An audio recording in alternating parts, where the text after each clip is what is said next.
Pues hoy nos ocupa un tema de enorme actualidad y sobre todo de enormes repercusiones de cara al futuro, ¿no? Desde hace tiempo se viene hablando, y el Papa Francisco también lo repite frecuentemente, que estamos viviendo no una época de cambios, sino un cambio de época, ¿no? Pero claro, a la hora de la verdad, cuando a la gente se le pregunta ¿y en qué consiste ese cambio de época? ¿Cuál es la característica fundamental de ese cambio de época, ¿no? Pues yo personalmente me estoy convenciendo cada vez más de que el eje del cambio de época se encuentra en eso que desde hace unos años se viene denominando posthumanismo o transhumanismo, ¿no? Que luego, lógicamente, lo comentaré más despacio, pero que en el fondo quiere decir que el ser humano, la especie humana, el Homo sapiens, la especie de la que formamos parte nosotros, ya pertenece al pasado.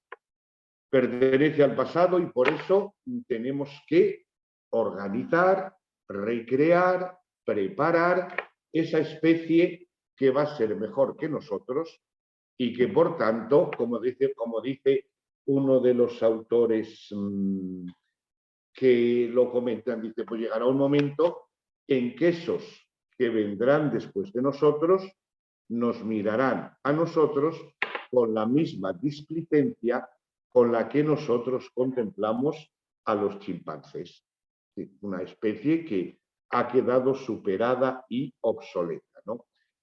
Vamos a ver luego las raíces, pero tengamos en cuenta que, claro, si se trata de una nueva especie que supera y rebasa al ser humano, esto implica, que es lo más importante, una crítica radical de la concepción humanista o de la concepción del ser humano que venimos nosotros viviendo desde hace siglos, ¿no? Yo no sé si algunas de las predicciones o de los sueños de esta gente pues se cumplirán o no.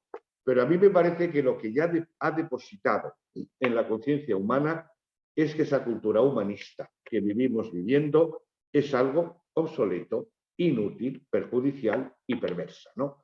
Porque ese humanismo estaba centrado en la excepción humana, como si el ser humano fuera algo especial respecto a los animales, ese considerarse especie elegida, especie excepcional, eso genera un orgullo, una soberbia, una prepotencia que es perjudicial para la humanidad, sobre todo también para el planeta y para el ecosistema, ¿no? Ahora, luego vamos a ver un poco las raíces, pero para que veamos desde el principio un ejemplo claro de este tipo de perspectivas, ¿no? Por ejemplo, el ser humano busca, digamos, desde siempre la inmortalidad, ¿no? No morir y seguir viviendo siempre, ¿no? Claro, con esto contamos con una enorme dificultad, que nuestros organismos se van deteriorando, ¿sí? Se van deteriorando y, claro, acabarán muriendo. Entonces, claro, desde ese punto de vista podemos decir que la inmortalidad no la podemos conseguir, pero desde el planteamiento posthumanista, algunos de sus exponentes dicen, hombre, ¿cómo no? Porque si lo más importante que tenemos nosotros son los datos que circulan por nuestro cerebro, porque de esa información que tenemos en nuestro cerebro funciona todo el organismo y toda nuestra vida, hoy ¿quién no entiende lo que son los datos, ¿no? O lo que es la información? Bueno, pues nosotros seríamos ante todo esos datos que están en nuestro cerebro. Pues muy bien, podemos coger esos datos y descargarlos en un soporte que no sea biológico, por ejemplo, en una máquina, que impide que los datos que forman nuestro cerebro queden descargados en otro tipo de artefacto que sea más duradero que nosotros. Si lo más importante que somos es esos datos, pues tenemos garantizada la inmortalidad. Y esto veremos a ver si es posible o no.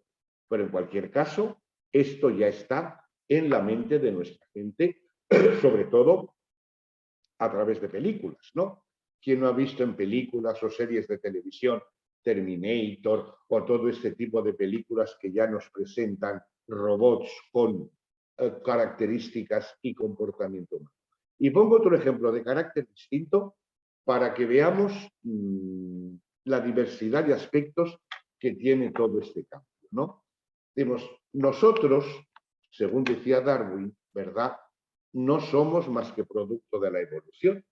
Somos una naturaleza, un tipo de vida que ha surgido de todo el proceso evolutivo, ¿no? Bueno, claro, por ese lado podemos decir que estamos encadenados a unas leyes de la naturaleza que nos van marcando todo el proceso. Bueno, eso por un lado. Pero hay otro aspecto en esto.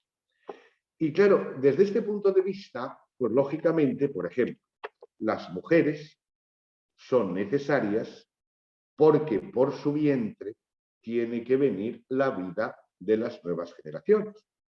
De tal manera que desde este punto de vista, la mujer está sometida o es esclava a las leyes de la naturaleza, a lo que la naturaleza pide, y por tanto, diríamos, tiene que aguantarse, ¿verdad?, a cumplir esa función con las incomodidades, con los dolores que lleva todo eso. Pero muy bien, hasta ahora, ¿quién nos impide crear en un laboratorio la vida? De tal manera que desde ese punto de vista la mujer queda liberada de ese sometimiento a la naturaleza, porque en el laboratorio podemos organizar y planificar la vida. Y entonces la vida va a salir del laboratorio, pero no necesariamente del vientre de la mujer, ¿no? De tal manera que eso que era un sometimiento de la mujer a la naturaleza, pues resulta que ya no. Va a poder recuperar la libertad. Por eso, por un lado, no somos libres porque la naturaleza nos condiciona, pero por otro lado, podemos nosotros hacer y dominar, porque además, desde estos planteamientos, ¿a quién tenemos que responder por nuestras acciones? No tenemos nadie a quien agradecer y ante quien responder. He puesto dos ejemplos muy llamativos, pero sirven para comprender la realidad de ese fenómeno complejo que se suele llamar eso, transhumanismo y posthumanismo, y luego vuelve sobre, ¿no? Pero es que hay una serie de fenómenos que forman parte de nuestra experiencia cotidiana, que los vemos como aspectos sueltos, ¿no? Y a mí lo que me interesa es que nos demos cuenta de que todo vive de una lógica común, que es la que tenemos que descubrir, ¿no? Porque, por ejemplo, veamos hoy cómo van proliferando, por ejemplo, los robots. Cómo se van generalizando los cyborgs, es decir, esa mezcla de chip y de organismo humano, ¿no? O sea, yo suelo, porque el cyborg, ya sabéis lo que quiere decir, ¿no? Es una palabra compuesta de CIB, C-Y-B, y ORG, es decir, organismo cibernético. Un organismo cibernético en el sentido de que uno en su propio organismo tiene una carencia, se le mete un aparatito y todo funciona mejor. No ese es el camino. Yo pongo un ejemplo. Yo hace 3 o 4 años tenía 10 dioptrías en cada ojo. Hoy me hicieron una operación, me pusieron una lente pequeñita, pequeñita, pequeñita, y ya no necesito gafas más que para leer de cerca muchas veces, ¿no? Y pongo mi caso.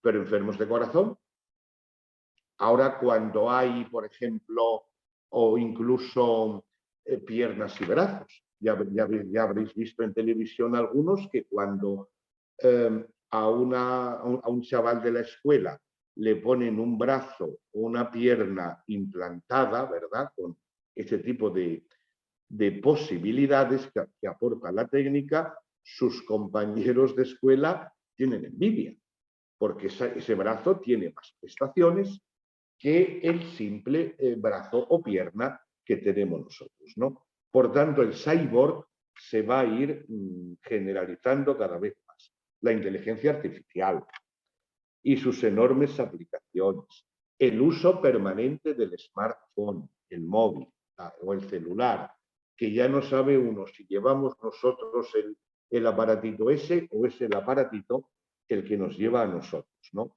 Pero también luego, por ejemplo, pensemos en la ideología de género, en la mentalidad transgénero, en todo este abanico de peculiaridades LGTBI, etcétera, ¿no? O, por ejemplo, pues pensemos en el matrimonio homosexual, la creciente digitalización de todo lo que existe, ver la importancia que tiene la nube, los big data, o sea, todo esto que va configurando. Ahora, por ejemplo, en la nube está y tenemos que conectarnos con la nube, ¿no? Entonces, ¿quién impide que yo tenga un chip en mi cabeza y de este modo yo esté conectado al fondo de todas las películas, de todas las series, de todas las bibliotecas del mundo? De tal manera que, por tanto, hay una serie de fenómenos, ¿no?, que están poblando nuestra experiencia cotidiana, ¿no?, y que lo vemos como elementos sueltos.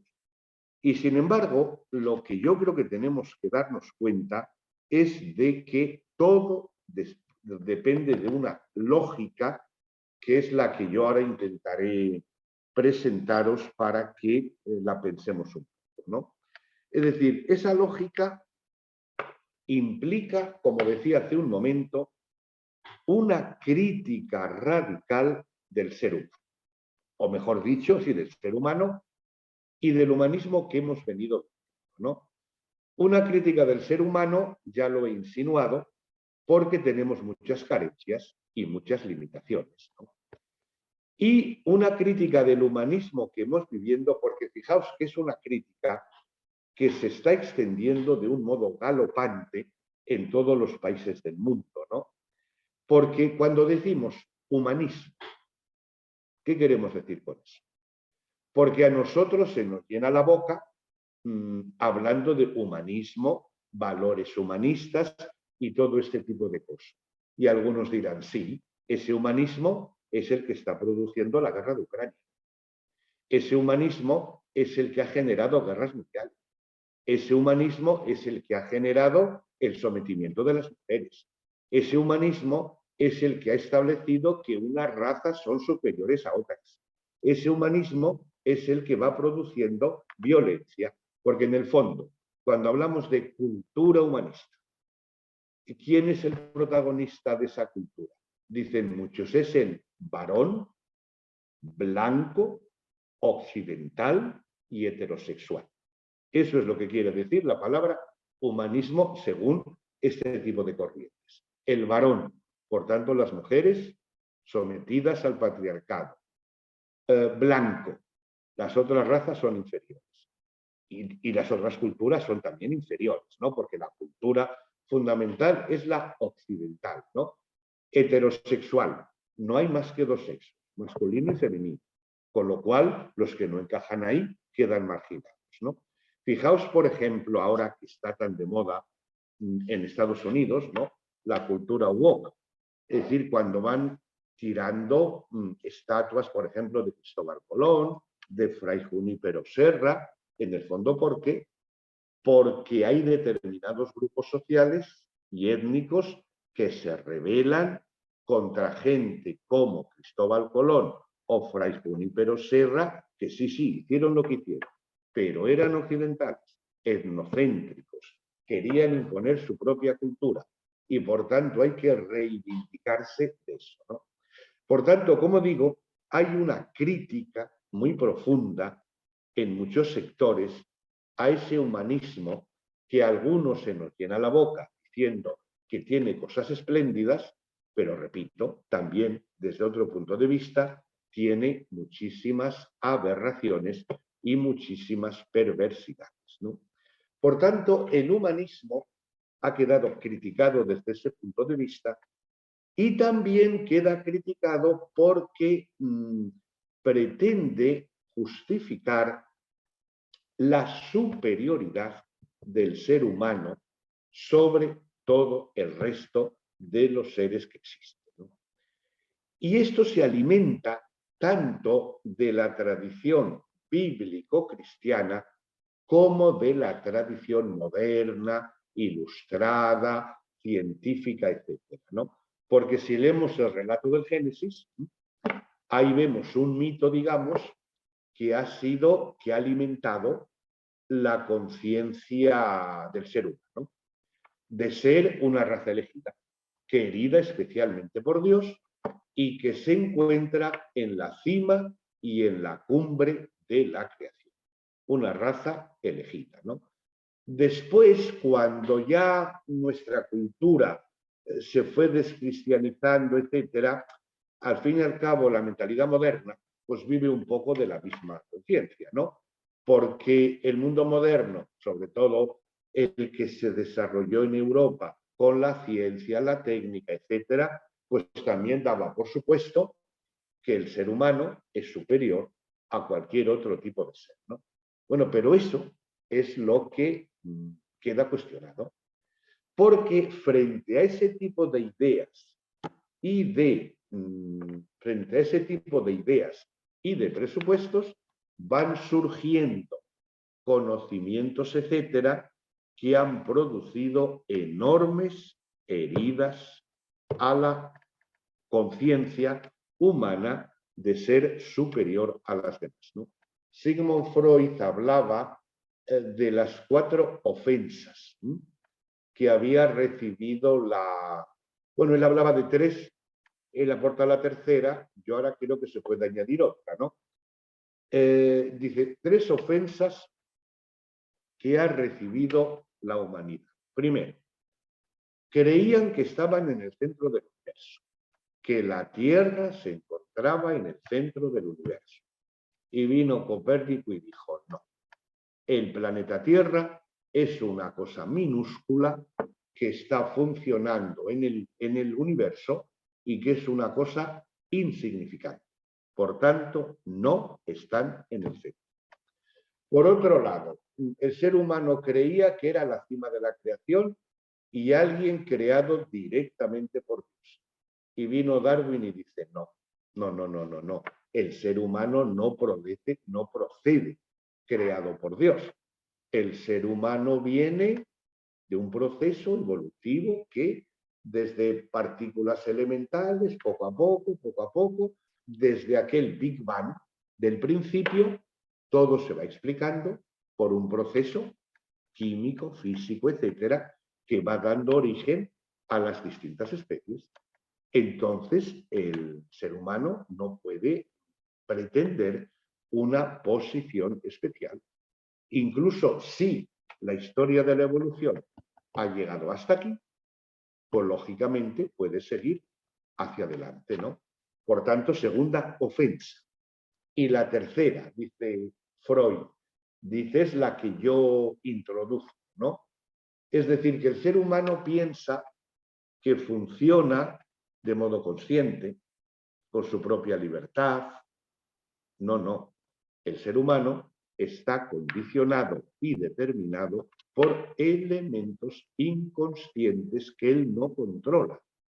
Los apetitos, el deseo, la pasión, la libido, todo esto que está en el subconsciente o en el inconsciente del ser humano es lo que lo que demuestra que no vive como ser autónomo, libre, consciente, etcétera, ¿no? Por tanto, otra ofensa. Y yo digo que la tercera era esta que acabo de decir, de Freud, y ahora estamos asistiendo a otra, diríamos, ofensa que consistiría en decir, el ser humano no son más que datos, algoritmos. Es decir, Todo es algoritmo, dato, información, que es lo que compone la estructura última de la realidad. La piedra tiene un tipo de algoritmos, el animal tiene otros, tal planta tiene otros algoritmos, etcétera, ¿no? Y hoy todo el mundo ya sabe lo que son los datos y los algoritmos, ¿no? Es decir, está el aparatito, el hardware, y pum, metes el software y ya funciona. Bueno, en el fondo eso somos todos, ¿no? Y cada uno tiene, digamos, un software pues distinto y peculiar, pero no somos más que eso. Entonces, claro, la verdadera cuestión está, ¿y si nosotros podemos controlar y manejar y planificar esos elementos últimos, no cambiaría todo para mejor? Entonces, vemos que aquí hemos, digámoslo así, he mencionado lo que es el darwinismo, ¿verdad? Todos lo conocemos, ese proceso de evolución, etcétera, pero según la perspectiva darwinista, nosotros somos, por así decir, producto de la naturaleza que tiene su propio dinamismo, ¿no? Pero es que ahora estamos pasando a un estadio que yo llamo, como que yo llamo con otros, ¿verdad? Estadio post-darwinista. Porque ahora no es la naturaleza la que funciona por cuenta propia. Somos nosotros los que podemos orientar el ritmo de la evolución. Somos nosotros. Y antes no se podía, pero hoy sí. Y ahora se puede precisamente por el desarrollo enorme de las nuevas tecnologías. Las nuevas tecnologías que además, como dicen algunos, ¿verdad? Las nuevas tecnologías que van convergiendo hacia, ya hace unos años, en Estados Unidos, el Departamento de Investigación elaboró un informe en el cual mostraba eso, el desarrollo de las nuevas tecnologías que permiten que todas converjan, ¿no? Sobre todo que todas converjan hacia este punto común, que es lo de la informática. Lo de la informática, pero entendido no como el manejo de un ordenador, no, sino ese ver que todos son datos y los datos son manejables. Y los datos podemos nosotros manipularlos y maniobrarlos y planificarlos, ¿no? Y para eso, pues digamos, hay sobre todo 4 campos de las nuevas tecnologías que las tenemos en nuestras manos y que nos permiten orientar la evolución. Lo menciono brevemente, pero es sobre todo la nanotecnología, que es, digamos, el manejo o el estudio de lo ilimitadamente pequeño. De tal manera que nosotros podemos, por ejemplo, meternos a manejar, qué sé yo, átomos, etcétera, mezclarlos de otro modo y nos salen materiales distintos. ¿Cómo es posible que haya, por ejemplo, celulares o móviles cada vez más pequeños y con más capacidad? Pues porque vamos produciendo materiales nuevos gracias a estas técnicas de lo ilimitadamente pequeño, ¿no? O que una vulgar lupa pequeñita, pequeñita, se meta en el ojo y te permita recuperar la visión, ¿no? Es lo ilimitadamente pequeño puede ser también maniobrado, etcétera, ¿no? Luego están las ciencias del cerebro, ¿sí? Las ciencias del cerebro y la inteligencia artificial, y luego, que ya veis la inteligencia artificial, los pasos que va dando, ¿no? Y cuando íbamos a pensar que simplemente hablando el aparato va a grabar no sé qué, o que el robot Alexa mantiene una conversación contigo, ¿no? Bueno, porque hay tecnologías que van aprendiendo esto, ¿no? Y luego, pues también está claro, la genética o la biogenética, ¿no? Una vez que se descompone o se descubre la estructura del genoma, pues ¿por qué no manejar los genes para evitar enfermedades o acentuar otro tipo de capacidades. Claro, si este abanico de tecnologías con la potencia que tiene se van fundiendo, pues fijaos la capacidad que tiene. Esto plantea la sospecha. ¿Y quién las va a manejar? Pero bueno, en cualquier caso, que este tipo de planteamiento pues permite decir lo que uno de los exponentes de esta postura, ¿no? No hay razón para que no podamos crear humanos con la visión de un halcón, con el oído y el olfato de un perro, con el equilibrio y la gracia de un gato, con la velocidad de un guepardo e incluso la capacidad de generar energía mediante la fotosíntesis a partir de la luz del sol. No hay razón en principio por la que los posthumanos no puedan beneficiarse de los genes del reino de los seres vivos. Y otro dice, el rector de la universidad que han creado en Silicon Valley, ¿no? Dice, seremos como dioses, seremos omniscientes, capaces de saberlo todo, de conectar nuestros cerebros directamente a Google. Seremos omnipotentes, podremos dominar un objeto en el otro extremo del planeta. Seremos omnipresentes, capaces de conocer los pensamientos de alguien que está en Japón o en Hawái, ¿no? Y las posibilidades son inmensas, ¿no? Entonces ese es, digamos, el campo del posthumanismo, ¿no? Teóricamente podríamos distinguir entre transhumanismo, que fue una corriente de opinión que surgió por los años 40 del siglo pasado, que pretendía mejorar al ser humano, superando sus limitaciones, ¿no? Mejorar al ser humano, liberándolo de sus limitaciones, pero desde el presupuesto de que seguiría siendo hombre.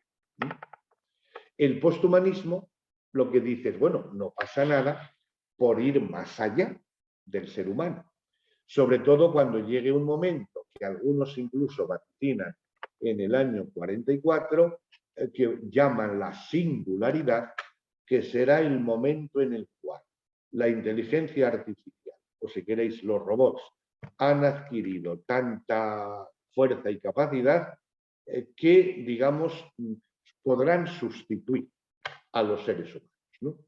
Y eso está al caer, porque dicen las máquinas estas o la inteligencia artificial, digámoslo así, se alimenta a sí misma y planifica por sí misma, ¿no? Esta es la vertiente que podemos llamar la versión, digamos, tecnológica del posthumanismo. Pero hay otro tipo de manifestación del posthumanismo que se manifiesta a nivel, digamos, de costumbres sociales, ¿no? De reconfiguración de todo lo que es la vida humana y sus relaciones, ¿no? Ya he comentado antes algunos ejemplos, ¿no? Por ejemplo, el tema de la sexualidad.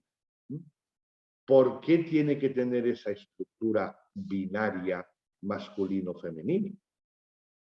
Eso es producto de ese humanismo que ha dicho esta práctica nuestra de que hay varones y mujeres, esta costumbre que tenemos, decimos que es algo natural. ¿Y natural por qué? Dirán estos otros, ¿no? Es natural porque hemos decidido que sea natural. O igual que, por ejemplo, el matrimonio. ¿Qué es el matrimonio? Matrimonio es relación entre varón y mujer. Bueno, eso es lo que han dicho algunas culturas y que han afirmado que eso es natural, pero por eso se plantea, esto ya filosóficamente viene de antiguo, ¿verdad? Digamos, se trata de desconstruir lo que parece que es natural para reconstruirlo de otro modo.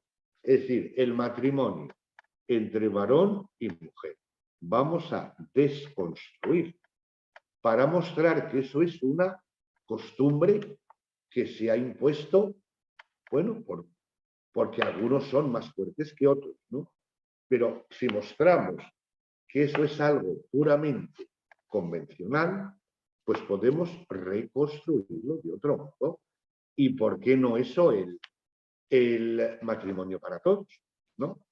Y para todos. Y claro, y por ejemplo, el parentesco.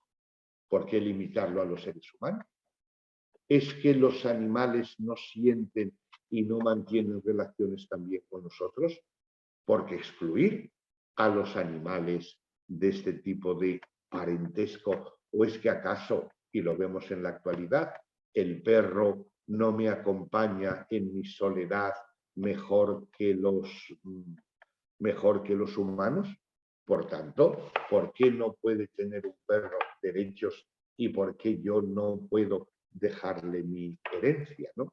Y son cosas, ¿verdad?, que pueden parecer a veces, yo he percibido en los ambientes nuestros, ¿no? Pues he percibido cuando se oían determinadas cosas de estas, la respuesta cómoda de decir, bueno, son extravagancias de algunos, ¿no? Bueno, son extravagancias de algunos que ahora, por ejemplo, se ha instaurado en algunos la costumbre de si nace, tienen un descendiente, ¿verdad? Claro, lo llevan al registro civil. Sexo, no. Nosotros no lo decimos, que lo decida él cuando sea mayor, porque el sexo, el género, queda reducido a algo que puede ser, digamos, manejado y tal, ¿no?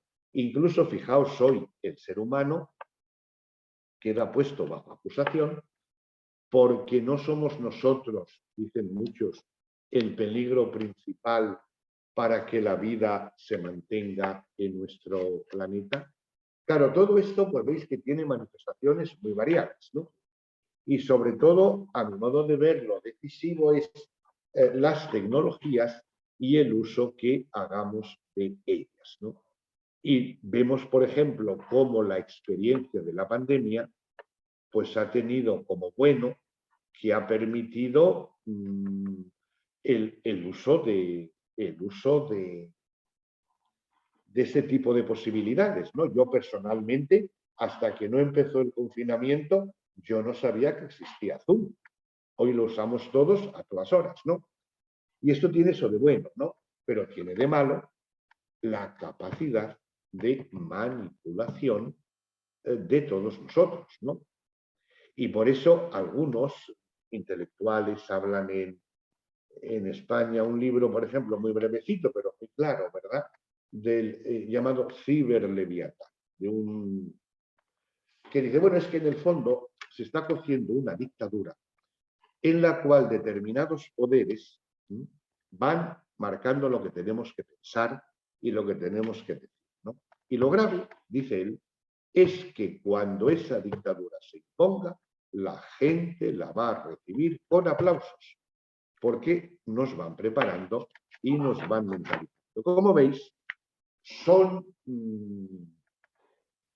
abre perspectivas múltiples, ¿verdad? De esto se podría hablar y tenemos todos experiencia porque, repito, de todo este fenómeno del posthumanismo, la gente, y sobre todo las nuevas generaciones, no se lo encuentran en los libros o en reflexiones como estas. Se lo encuentran en el cine, en la televisión, etcétera, ¿no? Porque aparecen ya ese tipo de realidades, ¿no? Claro, esto para nosotros evidentemente pues plantea desafíos enormes y yo también creo que oportunidades en el sentido de que la historia es lo que es, ¿verdad? Va planteando encrucijadas y desafíos y el cristianismo a través de su historia pues ha tenido que ir atravesando múltiples encrucijadas, ¿no? Claro, a mi modo de ver, lo que no se puede es, digamos, negar o cuestionar el desarrollo de la ciencia o de la técnica, porque también tiene posibilidades múltiples, ¿no? Ahora, evidentemente, aquí hay una serie de riesgos que, a mi modo de ver, sobre todo, el gran problema es que el ser humano queda reducido a muy poca cosa, a datos. Por tanto, el ser humano, desde este planteamiento, acaba desapareciendo como persona, amada desde antes de su nacimiento, porque ha sido llamada a la existencia por un gesto de amor. Y eso, claro, desde este punto de vista, pues el ser humano queda convertido en, como digo, en materia, menos que materia, en datos, ¿no? Desde otro punto de vista, otra gran cuestión que habría que plantear a este tipo de pensamiento es que siempre los vulnerables y los pobres son los que quedan por el camino. Es decir, es una mentalidad para ricos, para poderosos, para triunfadores, de tal manera que si uno es débil, es frágil, está enfermo, agonizante, pues vale la pena gastar dinero en alguien que ni produce ni consume, ni goza, ni hace gozar. Vale la pena. ¿No es mejor emplearlo en otras cosas? Y esto, lógicamente, no se va a decir con toda claridad, pero está un poco subyaciendo, ¿no? Y los débiles, los vulnerables, no son realmente considerados dignos de respeto, ¿no? Desde otro punto de vista, claro, este planteamiento elimina una experiencia humana fundamental, que es lo que podemos llamar la experiencia del don y, por tanto, de la gratuidad y del agradecimiento. Como decía hace un rato, no hemos recibido nada de nadie y no tenemos que dar cuenta a nadie. Por tanto, lo que tenemos es lo que tenemos y, claro, se impone la mentalidad, digamos, de control, de manipulación y de beneficio. Porque en todo esto hay, lógicamente, metidas muchas cuestiones económicas, ¿no? Entonces, evidentemente, creo que desde esta perspectiva, un planteamiento o una perspectiva tan importante como la del don, la gratuidad, el agradecimiento, pues quedan totalmente banalizadas. Y luego, en último lugar, pues yo creo que sobre todo la libertad. La libertad corre un enorme riesgo. Porque si se van configurando con esta fuerza las mentalidades, ¿no? Y se elimina de modo radical la capacidad crítica, pues evidentemente los poderes que manejan el mundo pues tienen toda la capacidad para orientar lo que tenemos que hacer, pensar, etcétera, etcétera, ¿no? Con lo cual, desde el punto de vista ya no solo cristiano, ¿no?, sino el que defiende una concepción del hombre, digamos, por utilizar la expresión de Benedicto XVI y de Francisco, integral desde el punto de vista ecológico, pues yo creo que vemos claramente cuáles son los puntos que tenemos que defender y que tenemos que presentar. Bien. Esto es así de modo más o menos breve, lo que yo creo que habría que decir de esto. Podéis leerlo un poco en el texto que os he enviado y a seguir pensando y trabajando en este campo. Así que muchas gracias por la atención.